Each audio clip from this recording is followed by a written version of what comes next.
क्या कभी आपने कल्पना की है कि भविष्य का भारत कैसा होगा? जरा कल्पना कीजिए, बड़ी बड़ी चौड़ी चौड़ी सड़कें, बड़े बड़े ऊंचे ऊंचे flyovers, internet, wifi connectivity, metros, smart cities और इस तरह से न जाने क्या क्या। लेकिन अब जरा यह भी कल्पना कीजिए कि इन मेट्रोज में सफर करने वाले, इन स्मार्ट सिटीज में रहने वाले हम लोग यानी भारतवासी कैसे होंगे? क्या उसी तरह से जैसे आज हैं, यानी कि जहां मन किया, जिस सड़क पर मन किया हमने कूड़ा फेंक दिया, जिस मेट्रो में सफर करेंगे वहीं पर थूक दिया? क्या इसी तरह से भारत बदलेगा? जी नहीं, भारत को बदलना है तो हमको भी बदलना पड़ेगा। स्मार्ट सिटीज तो बनेंगी, लेकिन साथ साथ जरूरी यह भी है कि स्मार्ट सिटीजन्स भी बने, यानी कि लोगों को इन सब चीजों के रख रखाव की, इन सब चीजों को साफ रखने की आदत डालनी पड़ेगी। लोगों को अपनी आदतें बदलनी पड़ेंगी, तभी भारत बदलेगा। क्योंकि जब हम बदलेंगे तभी तो हिंदुस्तान बदल सकता है। लेकिन बदलाव की ये बयार बहने लगी है। जी हां, देश भर में जो स्वच्छता की मुहिम शुरू हुई है, धीरे धीरे ही सही उस मुहिम के साथ लोग जुड़ने लगे हैं और लोगों की आदतें बदलने लगी हैं। सबसे पहले हम आपको आज लिए चलते हैं उत्तर प्रदेश के मेरठ शहर में। मेरठ दिल्ली से बहुत ज्यादा दूर नहीं है, पश्चिम उत्तर प्रदेश का एक नगर है और एक ऐतिहासिक नगर है। लेकिन कुल मिलाकर अगर इस शहर के इतिहास पर नजर डालें, बीते कुछ सालों के इतिहास पर नजर डालें, तो साफ सफाई के मामले में मेरठ का ट्रैक रिकॉर्ड बहुत अच्छा नहीं रहा है। जब आप मेरठ शहर से गुजरेंगे तो आपको अक्सर गंदगी का अपने आसपास चारों तरफ एहसास होगा। लेकिन मेरठ बदल रहा है। जी हां, मेरठ बदल रहा है। मेरठ के लोगों की आदतें बदल रही हैं। एक मुहिम शुरू हुई है मेरठ शहर में, जिसके तहत 9 साल से लेकर 90 साल तक के लोग एक साथ एक जगह जुटते हैं। शहर को न सिर्फ साफ करते हैं, बल्कि शहर के जो ब्लैक एंड व्हाइट जिंदगी है उसमें नए रंग भरने की कोशिश करते हैं।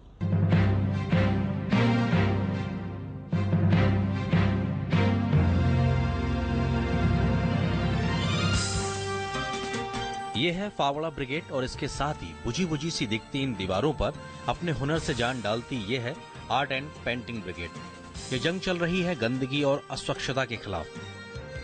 दीवारों को रंगते, निखारते और अपने शहर मेरठ को संवारने में जुटे इन लोगों में से कोई डॉक्टर है तो कोई इंजीनियर, कोई सीए है तो कोई सामाजिक कार्यकर्ता। और हाँ, इस प्रयास में उम्र कोई बाधा नहीं। 7 साल से लेकर 90 साल तक के लोग स्वच्छता के इस यज्ञ में अपनी आहुति दे रहे हैं।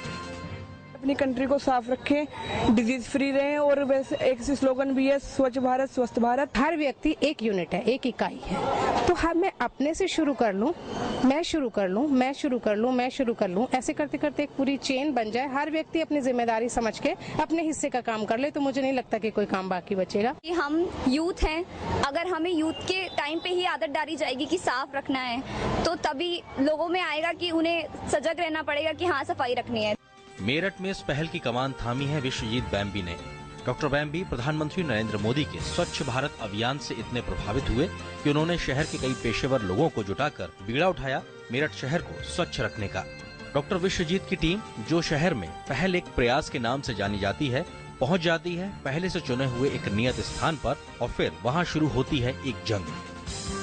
हम सोचते हैं कि इस कूड़े को फेंकना मेरा अधिकार है और इसको उठाना किसी दूसरे वर्ग का कर्तव्य है। इस एटीट्यूड को बदलना है। इसके साथ ही हमने पहल की शुरुआत की थी। हमने लोगों पैर को लिया कि हम वो काम भी कर सकते हैं जो समाज के सबसे निचले वर्ग का है। शुरू में जब हमने एक लाइक माइंडेड लोगों का ग्रुप बनाया तो डॉक्टर्स थे, पर अब तो सब लोग हैं। अब चार्टर्ड अकाउंटेंट्स भी हैं, इसमें स्टूडेंट्स भी हैं, टीचर्स भी हैं। वो मेरठ के बहुत सारे लोग जुड़े हुए हैं जिनको टाइम मिलता है, वो 2.5 घंटे 3 घंटे के लिए टाइम निकाल के श्रमदान करने के लिए संडे को आ जाते हैं। डॉक्टर विश्वजीत की टीम में अगर नन्हे मुन्ने श्रमदान करते हैं तो दूसरी ओर जीवन संध्या में चल रहे बुजुर्ग भी पीछे नहीं हैं।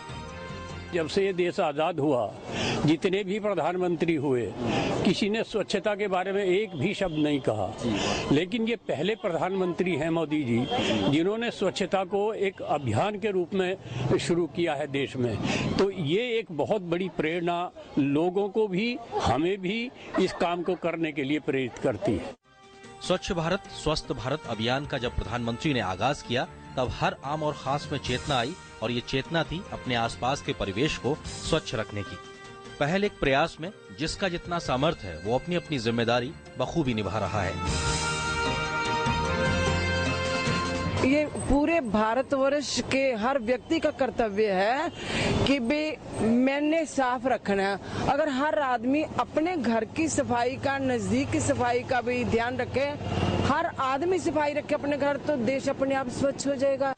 इस संस्था के मेरठ शहर को साफ रखने के प्रयास में महापौर मेरठ और छावनी परिषद के मुख्य कार्यकारी अधिकारी ने अपना पूरा सहयोग और समर्थन देने का आश्वासन दिया है। माननीय प्रधानमंत्री जी ने एक स्वच्छ भारत अभियान जो चलाया है, उसमें हमने एक 3 साल की योजना बनाई है और उसमें पिछले 6 महीने से काफ़ी काम हुआ है और उस योजना के तहत इसको पूरी तरह 100% नीट एंड क्लीन बनाना है हमें। हमारे प्रधानमंत्री जी का स्वच्छ भारत अभियान है, उसमें इनका बहुत ज़बरदस्त इस मेरठ महानगर के लिए सहयोग है। इनको कोई सपोर्ट, किसी तरह की कोई सपोर्ट ऐसी नहीं है। ये सब अपने हमारे डॉक्टर विश्वजीत बेम्बी साहब के नेतृत्व में मेरठ महानगर के सभी सम्मानित डॉक्टर्स और भी यहाँ के सम्मानित नागरिक इनके साथ जुड़े हुए हैं। ये अपने अंदर, इनके अंदर ये एक स्वच्छता की भावना जागृत हुई है। आज गंदगी के खिलाफ लड़ी जा रही इस जंग में जन भागीदारी अत्यंत आवश्यक है और यदि समाज का हर व्यक्ति अपनी जिम्मेदारी का निर्वहन करे तो वो दिन दूर नहीं जब महात्मा गांधी और प्रधानमंत्री मोदी का सपनों का स्वच्छ भारत जल्द ही वास्तविकता में बदल जाएगा। तो देखा आपने कि कैसे मेरठ में जब स्वच्छता की मुहिम शुरू हुई तो कैसे बच्चे और बूढ़े सभी इस मुहिम के साथ जुट गए। क्या नौकरी पेशा इंसान, क्या डॉक्टर, इंजीनियर, सीए, सामाजिक कार्यकर्ता, सभी इस मुहिम में कंधे से कंधा मिलाकर आगे बढ़ चले हैं अपने शहर को बदलने के लिए।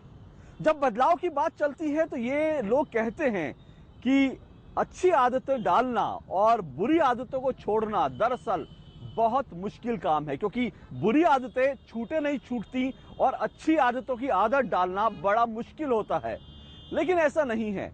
जब एक मुहिम शुरू होती है और जब सब लोग मिलकर एक मुहिम के हिस्सा बनते हैं और आगे बढ़ना शुरू होते हैं तो लोगों की आदतें भी बदलती हैं।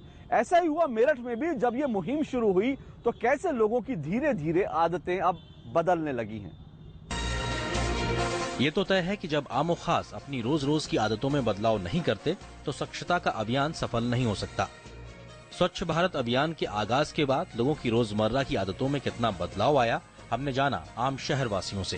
पहले हम लोग गाड़ी में चलते थे तो कहीं भी कुछ भी कूड़ा फेंक देते थे। आजकल हम कुछ खा भी रहे हैं गाड़ी में बैठ के तो कूड़ा रखते हैं हैंड में कि कहीं डस्टबिन आएगा उसमें डालेंगे, या एक पॉलिथीन बैग ले लेते हैं, उसी में सारा कूड़ा इकट्ठा करके जब कहीं रुकते हैं डस्टबिन होता है जब फेंकते हैं। पहले सड़क पे ऐसे ही फेंक देते थे। ये बहुत अच्छी बात है, जहाँ भी आप खड़े हो सफाई रखनी चाहिए और गंदगी कूड़ेदान में डालनी चाहिए। आज प्रत्येक व्यक्ति का ये दायित्व है कि अगर वो अपने अपने जो गंदगी फैलाता है प्रत्येक व्यक्ति अगर वो जिम्मेदारी ले ले तो निश्चित रूप से वो एक अच्छी शुरुआत है और आई थिंक इसके पॉजिटिव रिजल्ट निकलेंगे। मैं ही अगर कुछ चीज फेंकना चाहूँ तो ये मुझे मेरा बेटा है, ये फेंकने नहीं देता कि पापा यहाँ नहीं फेंकना, डस्टबिन में डालेंगे। मैं अपने बच्चों से भी कहता हूँ थोड़ी साफ सफाई करो और कूड़ा तक दान में कूड़ा ही डालना चाहिए और अपना घर में भी सफाई रखनी चाहिए। स्वच्छता अभियान ने बच्चों के मन पर गहरी छाप छोड़ी है। I really appreciate the movement started by our PM and it will definitely work towards a positive effect for our country. I do follow this Swachh Bharat Abhiyan started by our Prime Minister. He has taken a very good step. I am following that. जिस speed से जैसे जागरूक करा गया है लोगों को, उस स्पीड से काम हो नहीं रहा है, क्योंकि ये सब चीज़ जो है आदमी के अपने मन से होती है। जब हम अपने मन से जब अपने घर को साफ करते हैं, उसी तरीके से हमें अपने आसपास जहां हम रहते हैं उसे भी साफ करने की जिम्मेदारी, साफ रखने की जिम्मेदारी हमारी अपनी बनती है, सबकी बनती है। बदलाव आया है और बदलाव आएगा, जरूरत जन सहयोग की है। शुरुआत तो हो चुकी है लेकिन अब दरकार है इस आगाज को अंजाम तक पहुंचाने की, स्वच्छ भारत स्वस्थ भारत के सपने को साकार करने की। हम अपने रोजमर्रा के जीवन में अक्सर ऐसे बहुत सारे लोगों से टकराते हैं जो हमारे लिए दरअसल एक प्रेरणा देने का काम करते हैं और हमारे लिए एक प्रेरणा का स्रोत बन जाते हैं। देश के स्वतंत्रता सेनानियों ने इस देश को आजादी दिलाने के लिए जो कुछ किया था, उसके चलते आज भी स्वतंत्रता सेनानी हमारे लिए प्रेरणा का एक स्रोत बने हुए हैं। इस स्वतंत्रता संग्राम के दौरान ही महात्मा गांधी ने स्वच्छता के लिए, स्वच्छता की बात जो उठाई थी और स्वच्छता की मुहिम जो चलाई थी, वो भी आज स्वच्छता के इस मुहिम के लिए प्रेरणा का काम कर रही है। और मेरठ में एक स्वतंत्रता सेनानी हैं 90 साल के, जिन्होंने पहले बीड़ा उठाया था देश को आजादी दिलाने के लिए, और आज उन्होंने बीड़ा उठाया है मेरठ को गंदगी से आजादी दिलाने का। देश आजाद हुआ, राजनीतिक व आर्थिक आजादी भी मिली, पर गंदगी और अस्वच्छता से आजादी मिलना अभी बाकी रह गई है। आज जंग का मैदान बदल गया है। आज लड़ाई झाड़ू और फावड़े से लड़ी जा रही है। ये हैं कृष्ण कुमार खन्ना, जो इस उम्र में भी अस्वच्छता के खिलाफ चल रहे इस आंदोलन की रणभेरी थामे खड़े हैं। गांधी जी का ये सिपाही छड़ी के सहारे चलता है। यदा कदा हाथ कांपने भी लगते हैं, पर जो जज्बा गुलामी की बेड़ियों को तोड़कर देश को आजाद कराने का था, वही जोशो खरोश आज भी कायम है। लेकिन ये लड़ाई है गंदगी के खिलाफ। मेरे साथ हैं 90 वर्ष के युवा स्वतंत्रता सेनानी कृष्ण कुमार खन्ना जी। खन्ना जी ने एक जंग लड़ी गुलामी के खिलाफ, और ये एक जंग आज लड़ रहे हैं अस्वच्छता के खिलाफ। आइए इन्हीं से जानते हैं कि इस उम्र में वो कौन सा जज्बा है जो उन्हें साफ सफाई के प्रति इतना प्रेरित किए हुआ है।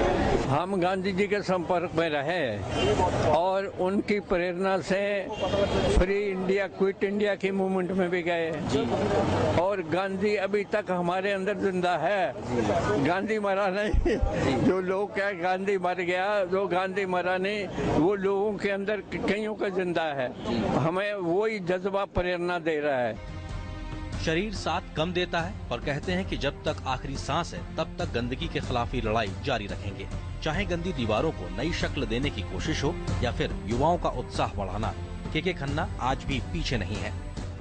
मोदी जी ने स्वच्छता अभियान का आगाज किया, कहते हैं कि हर जगह पूरा देश स्वच्छ हो, उसको आप कैसे देखते हैं? मोदी जी ने ये काम बड़ा अच्छा शुरू किया है। जवाहरलाल, जिसने लोगों के हृदय पे राज किया, गुलजारी लाल नंदा कई बार बना मिनिस्टर,